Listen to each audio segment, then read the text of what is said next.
Graça e paz, querido, é bom estar com você neste dia para mais uma devocional de esperança e vida.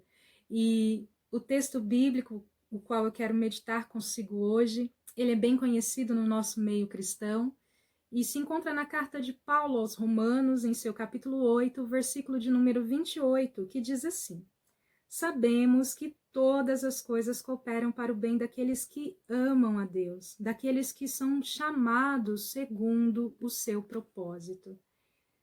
Queridos, é importante nós lembrarmos o quanto é perigoso para mim e você observarmos um texto bíblico apenas por ele mesmo. É necessário que eu e você tenhamos, ao ler a Bíblia, a disposição, a perseverança, bem como a ousadia de observarmos todo o seu contexto imediato, para que o Espírito Santo de Deus possa nos ensinar de maneira adequada o que nós devemos obedecer. Não sendo assim, eu e você enganados por uma palavra, mas para entendermos de fato a forma como Deus opera em todas as circunstâncias. Ao olhar aqui, logo a primeira palavra da sentença do apóstolo Paulo, que diz sabemos, nós podemos entender que tanto ele quanto seus leitores, os romanos, eles já haviam vivido experiências suficientes em sua caminhada cristã para entender que todas as circunstâncias, fossem elas boas ou ruins, felizes ou infelizes, elas eram necessárias para forjar o caráter deles em Cristo Jesus. Elas eram necessárias para que eles pudessem então desfrutar de todo o bem da promessa de Deus para suas vidas. Outro aspecto importante do texto é que no contexto aqui do capítulo de número 8, nós vamos ver Paulo falando a eles sobre as promessas de Deus, sobre os privilégios da vida cristã, mas nós vamos ainda vê-lo falando sobre as dificuldades, o que amplia aí o nosso entendimento de todas as coisas. Queridos, o texto ainda nos diz, de modo muito simples, que as coisas cooperam para o bem de um público específico. E quem é esse público específico?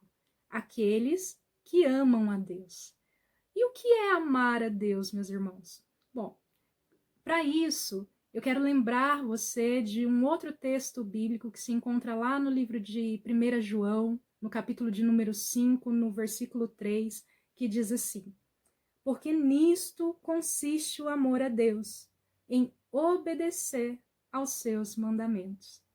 Queridos, amar a Deus é obedecer a Ele em todas as coisas, é saber a sua vontade e assim praticá-la.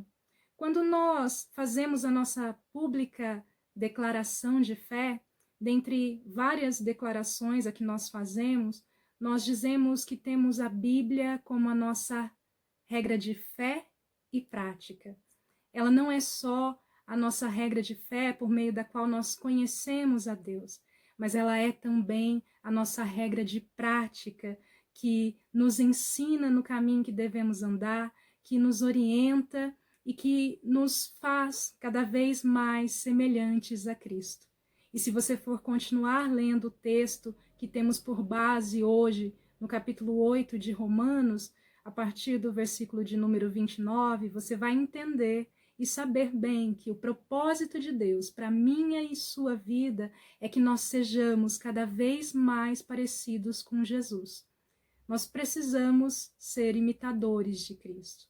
E nós só conseguimos isso amando a Ele, obedecendo a sua palavra em todos os seus mandamentos. Queridos, para terminar, eu gostaria de contar aqui a história de um ousado pregador inglês que viveu em meados do século XVI. E então, no ano de 1558, ele estava sendo levado para Londres, pois ele havia recebido uma sentença de morte pela rainha Maria ou Mary, que era perseguidora dos protestantes. E indo para Londres, no meio do caminho, Bernard, ele literalmente caiu do cavalo. E ao cair do cavalo, eles precisaram ali então interromper aquela viagem, porque ele se machucou muito.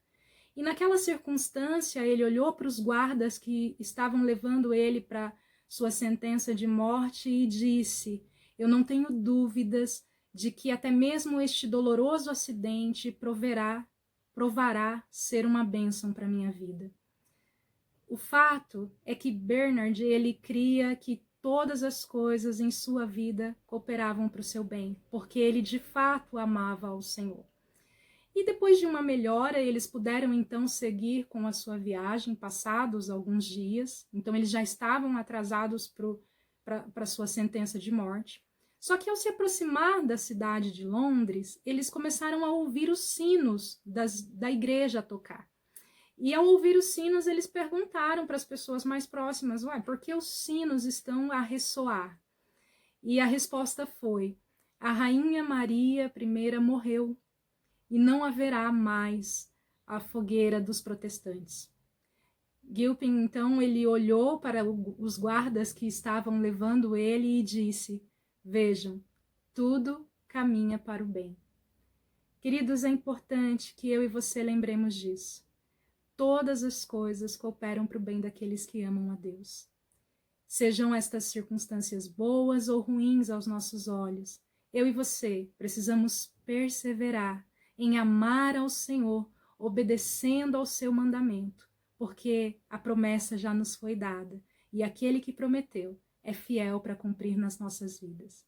Que você e a sua família tenham um lindo dia andando com Cristo e obedecendo a Ele.